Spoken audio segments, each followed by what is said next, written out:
కాపాడుకోవాలి అంటే ముందుగా మీ లైఫ్ లో డ్రామా క్రియేట్ చేసే వ్యక్తులు ఎవరో గుర్తించాలి. సైకాలజీ ప్రకారం 7 రకాల వ్యక్తులు మన లైఫ్ ని నెగిటివ్ గా ప్రభావితం చేస్తారు. వారిని ఎలా గుర్తించాలో ఈ వీడియోలో చూద్దాం. Number 1, constant critics. ఎప్పుడు పక్కవారి తప్పుల్ని వెతుకుతూ నిరుత్సాహపరిచేవాళ్ళు. Number 2, gossip lovers. రూమర్స్ ని స్ప్రెడ్ చేస్తూ వేరే వారి పర్సనల్ మ్యాటర్స్ ని డిస్కస్ చేసేవాళ్ళు. Number 3, drama magnets. ప్రాబ్లం గురించి మాట్లాడుతూ వాటిని పెద్దదిగా చూపెడుతూ సింపతిని కోరుకునేవారు. Number 4, manipulators. గిల్ ట్రిప్పింగ్ తో సగం నిజాలతో ఇతరులను కంట్రోల్ చేసేవాళ్ళు. Number 5, boundary breakers.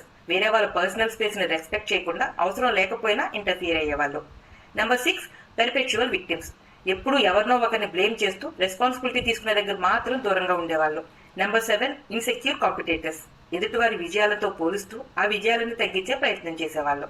So friends, అర్థమైందిగా? ఈ టైప్ కేటగిరీ పీపుల్ మీ లైఫ్ లో కూడా ఉంటే బెటర్. వాళ్ళకి దూరంగా ఉండటానికి ట్రై చేయండి. Please like, share and subscribe.